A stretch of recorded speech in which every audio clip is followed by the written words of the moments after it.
Sometimes we could all do with pressing the pause button. For me, that means getting outdoors and into the fresh air. We're here to have fun and relax. While catching up with pals. Casey Ainsworth. All the way from London town. Nicola Adams. This is where I grew up, in Yorkshire. Jeanette Manrara. And with family. It's a really good way to bond, getting to know each other through drawing. So join us My Lord, very good cat. as we show how taking a break in nature There's something about water, there's something about the coastline. Are you feeling relaxed, Joe McKelvey? Yeah, I think we've smashed it. or trying something new The abseil before, Mark? Many, many times. Here's the next gust coming.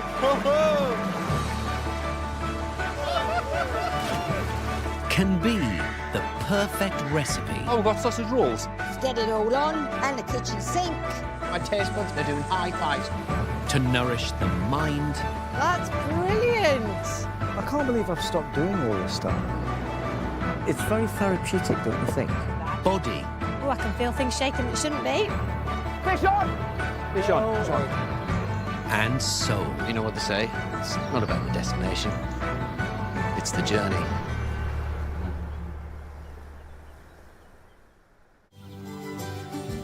Now you know I'm always going on about taking the road less travelled with a pal by your side. So on this weekend escape, I thought, you know what? I'm going to go off-piste and head to the beautiful region across the borders of Dumfries and Galloway. And joining me on this 2-day getaway is an actor and very close friend who needs no introduction. So he's not going to get one. It's Mark Benton. Hello. Hello, Mark. It's nice to be back. Is it good to be back? It's excellent. No, have you ever been here before? No. Okay. There's so much to see here in this part of the world, and there's so much to do. You can do archery. Right? You like archery? I've never tried it. I'd love to try it. We're not doing that. Fine. Paddleboarding? You ever done that? Great. I'd love to do paddleboarding. We're not doing that. Oh, okay. And there's windsurfing. Oh, fantastic. I've always wanted to do that. Excellent. We're not doing that either. Oh, okay. Do you know what we're doing? What we doing? Canyoning. What's that? You're going to get cold and you're going to get wet, but it'll be great fun because it's a great way to relax with your mate. Oh, great. Come on, let's do it. Me and my buddy and fellow actor Mark have known each other a long time and have been on a fair few weekend escapes together.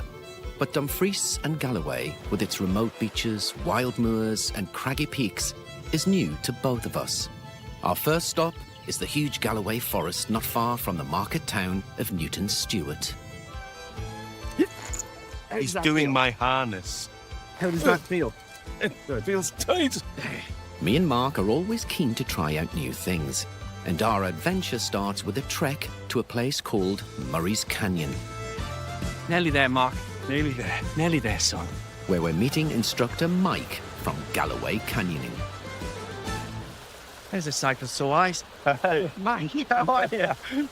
good to see you. Robson, good to see you. Hey, Mike, Mark. Mark. Nice to meet you. Hiya. Okay. Right, you've got two guys here who fancy a bit of canyoning. Two experts. Yeah. Obviously. So what is it, Mike? So canyoning is essentially following an ancient watercourse from the top all the way down to the bottom. So we use lots of techniques, including abseiling, jumping, swimming, and sliding to make our way down to the bottom of the canyon. Have you abseiled before, Mark? Many, many times.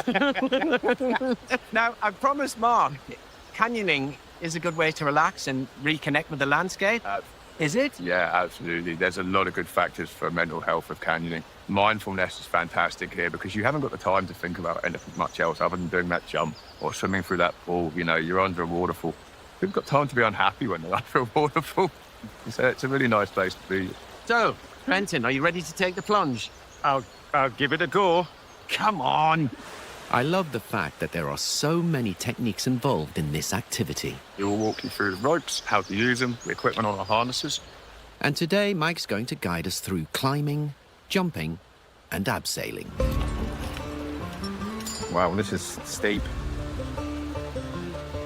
So there should be something to suit everyone. Guys, well done. That's the hardest part of our day done. It's all downhill from here. Awesome. So, what we're going to do now, we're going to take a little wander into this pool down here. When you guys are ready, we can have a little climb up to these jumps, and we can have a look at which ones we want to play on today. There are jumps off the rocks here of 1, 2, and 3 meters. But before we take the leap, it's important to acclimatize ourselves to the water temperature. Oh, Mark, you're going to love it, because the temperature's going to wake you up. Woo. Oh, that's cold. Yeah.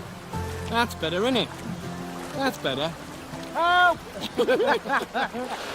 Hats off to Mark for being willing to try something he's never done before. Excuse me as well, give you a hand.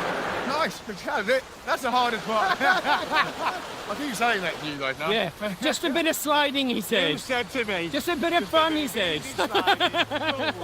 These rocks are as slippery as ice.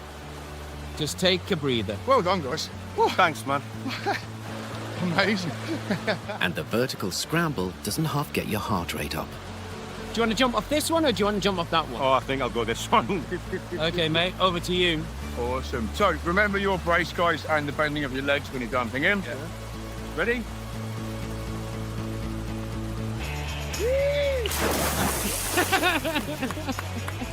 Where is he?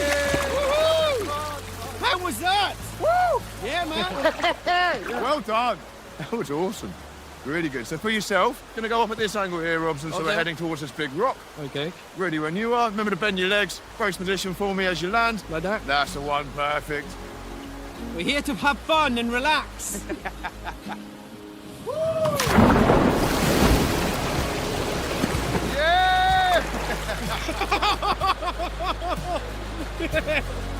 It's amazing how your confidence grows with just one climb and a leap.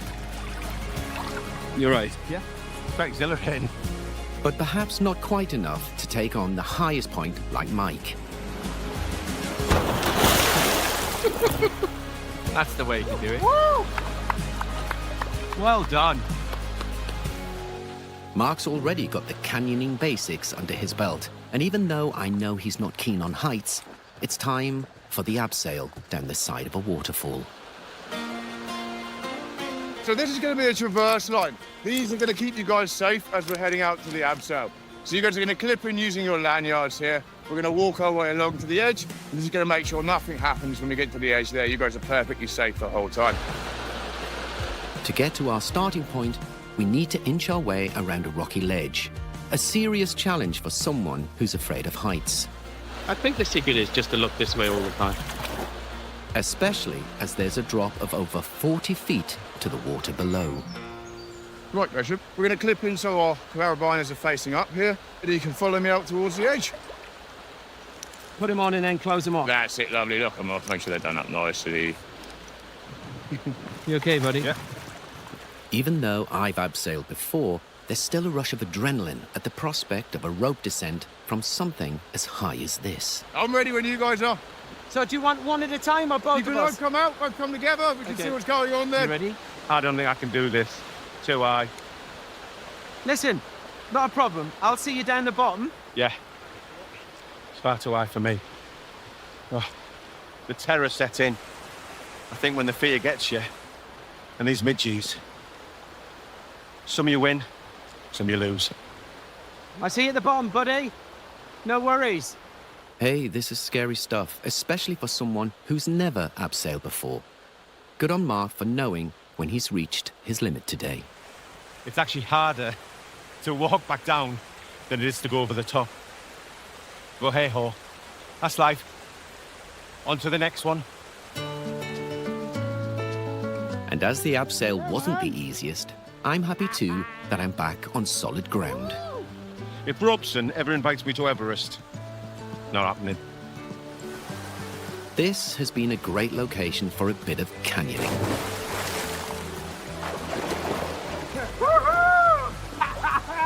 And it just shows you can know the extent of your comfort zone. I tell you what, What? I'm awake. What it's about, mate. Feeling alive. And still get the best from being out in the elements in a beautiful part of the world.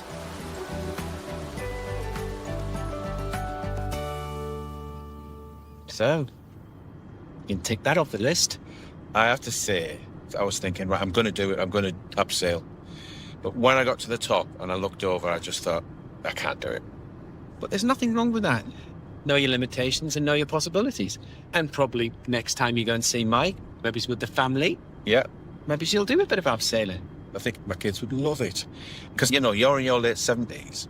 And the thing is, you don't seem it because you do so much stuff like this. It keeps you young. It does, at heart. It keeps you young at heart. We're en route to where we're staying tonight, which means we get to see more of the Dumfries and Galloway landscape. And it's a bit of a drive. So I thought we'd split the journey up, and I think we deserve to stop in a lovely place and have a nice cup of tea. That sounds good to me. Tea, coffee, hot chocolate? Or all of the above. Excellent. Half an hour or so south of the canyon, our little detour is taking us to Mossyard Beach.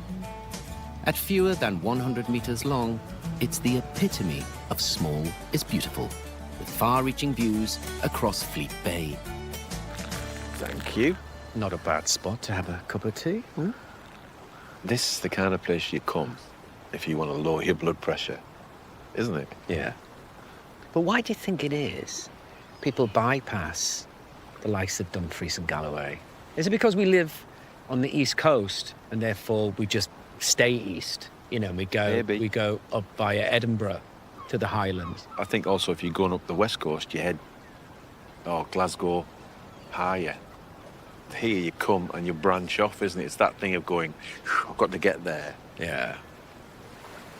I think what I love about this place, though, is it kind of feels a bit sort of a secret to me. Yeah. It's like today it's belonged to us. Yeah. I mean, like you, I could stay here forever, but we've got to get to our place where we're going to crash for the night. Great. You think this is nice? Just wait till you see where you're staying. Excellent. Do you know what a yurt is? Isn't that when you fall over and bang your knee? And you get yurt. That's a terrible gag, wasn't it? Come on, let's get to our yurts. It's been good to take a breather. Shall I get the chairs? No, I'll go on, then you get them. So I'm feeling refreshed and ready for a scenic drive east. It's absolutely stunning. Yeah. To a place I think Mark will love. With its nearest neighbour over a mile away and totally off-grid, this glamping and campsite in Maybe Forest feels like it couldn't be further from the beaten track. Yeah. Wow. Not every day you see something like that, eh? You bring me to all the best places. This vast site, which is called Marthrone of Maybe, has a range of pitches and places to stay, including our choice for the night, yurts. Wow. Hey? Sit yourself down. What a great idea. It's amazing, isn't it? It's down as being off-grid, and there's Wi-Fi. I know.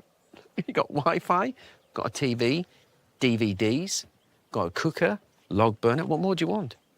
Are you shattered? I'm absolutely shattered, but in a good way. Yeah, mate.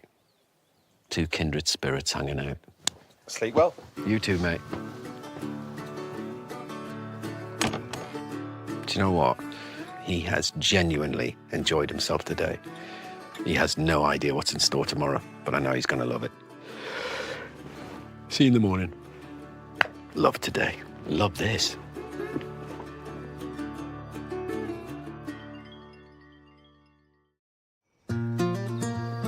It's day 2 of our weekend escape in the southwest of Scotland.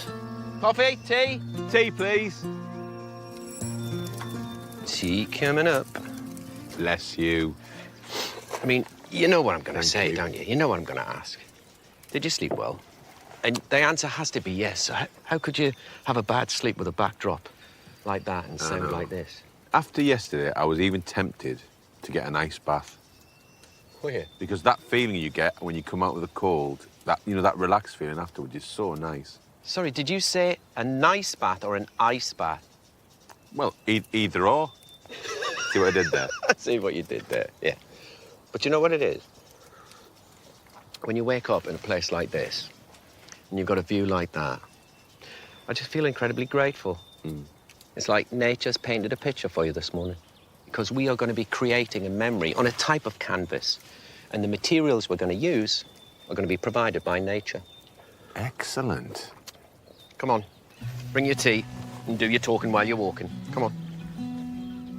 Research has shown that finding your inner artist in an outdoor setting is really good for your mental health.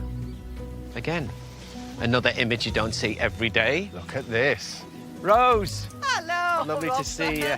So the aptly named Rose Petal, who's from the environmental charity EcoArt, has come to show us how to make prints from petals, twigs, and leaves. So, is this an example of what we'll be doing Yeah, today? we're going to do some eco-printing. This is using forage leaves and berries, and we're going to print onto fabric. So, how long's this sort of thing been going on? Oh, Centuries, thousands of years? Thousands of years, yeah, from the Romans and from using oak to dye things and tannins for the leather work as well. So, where do we start? Let's have a little forage. Should we have a little forage? The pigment from our cuttings will be released by steam, and Rose's cauldron is already bubbling away. Here's some oak leaves. We can use oaks. What about fern leaves? Fern leaves, perfect. I Yeah. think we'll take one of them. And here we've got some broom. The flowers dye really well. And obviously, these will dye yellow. Well, we have to wait and see. That's the Okay. excitement. Do you know what I love about this? Yeah. You don't know what you've got until the big reveal. One of the great things about this is that we should be able to find similar raw materials close to home. So now we're going to put our foraged material and plants. We're going to put it into these 3 dishes. So this is copper sulfate that brings out blues, and this is iron water, which is made with rusty nails, water and vinegar. That helps to extract the tannins from the plants and helps it to stick. So we've got some old cotton sheeting here.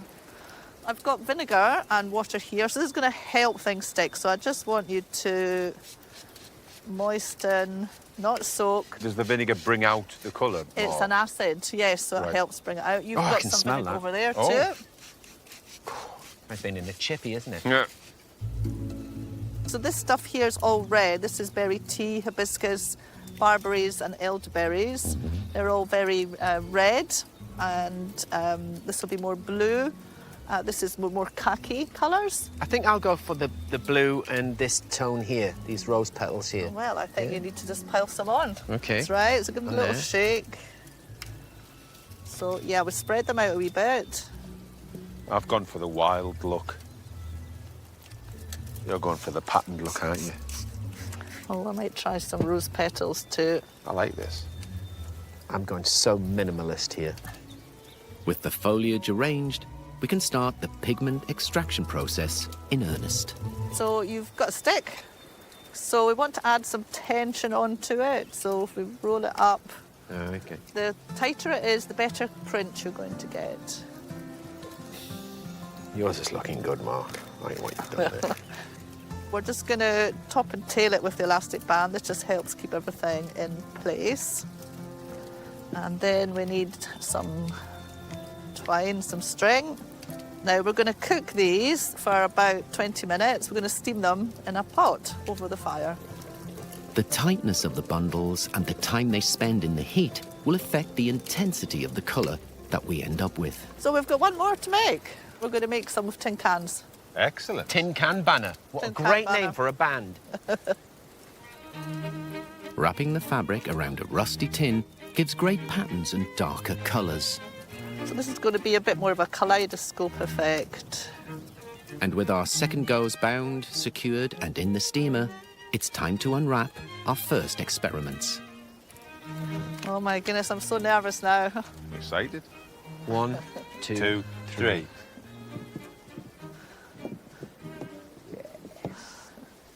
I like that. Look at that. I like that. Mark. Brilliant. 5 out of 10. What? Whereas mine, actually, you can see everything more on yours. Good choice of colours there, Mark. So that is phenomenal. What See all I'm that loving- practice? Phenomenal. I know. What I'm loving is this detail here. Yeah. So his is phenomenal, and mine is... It's outstanding. Seriously? That's really good. Well, so far so good. But how did our tin can attempts turn out? Oh, I'm liking this, Robbo. This is nice. You've done it again, haven't you? What? You've done another good one. Yeah, but yours is great. I tell you what, Rose, I could get into this. Well, it's very easy to do. Oh, wow, I'm loving that one. Oh, look at that, Mark. Beautiful. Love it. It just shows you. You never know what'll get the creative juices flowing.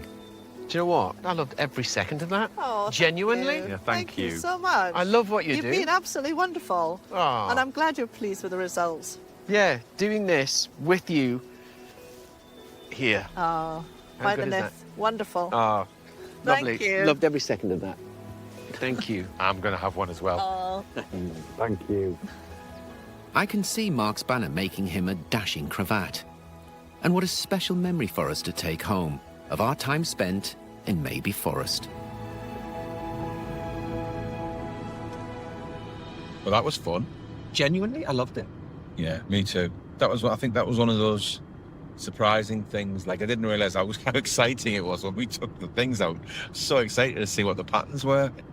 I can't believe time has passed so quickly and the weekend is nearly over. I've got one last surprise for Mark, and it's another first for both of us. You and I are going fishing. Excellent. So there's many ways to catch a fish, but I thought on the way home, we'd do a bit of half netting. Something I've never done before, but a great way to catch a fish. See, this is the great thing when I come on these little trips with you. I've no idea what we're doing. Yeah. And then when you tell me what we're doing, I still have no idea what it is. We're heading to the Solway Firth, where half netting has been practiced for over 1,000 years. How do I look? You look great. First time I've had waders on. You look like a natural. Hey, after 25 years, I'm taking you fishing. I know, about time. And this is the estuary of the River Esk. So this is like the border then? That's right. With these two lovely fellas here, Robert and Mike. How are you, lads? We're good. Good to see you. Good, man.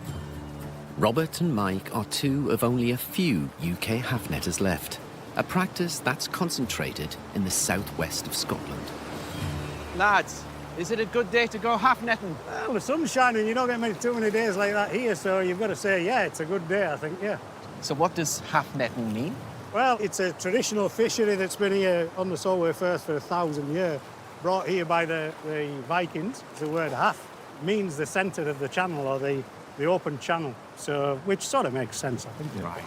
So what's the plan for today, Mike? Where are we going to go and what are we going to do?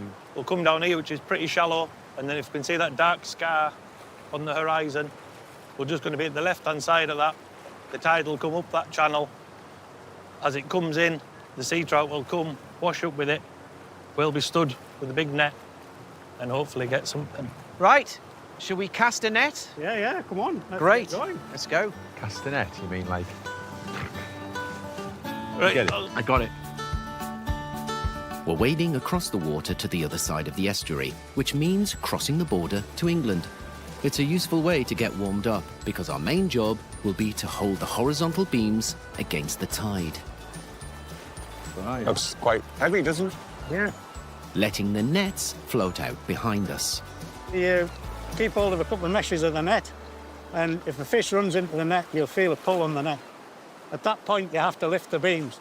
So once the throat of the beam's outside the water, the fish is caught in the bag of the net. That's the idea. The exciting thing about this technique is you just don't know what you'll net. I'm going for a shark. Never say never, but I think the likelihood of catching the shark's pretty slim. And rather than a predator of the deep, today's prize catch is a sea trout. Let's go half net, Mark. Let's do it. The feel-good factor from taking deep breaths of fresh sea air never fails to lift my spirits. So when you move, and if you just slide your feet, if you lift it, you can fall in the hole. If you want to go half netting, get a license, the landowner's permission, and be aware of what you're legally allowed to catch. Nice way to spend an afternoon, isn't it? Lovely.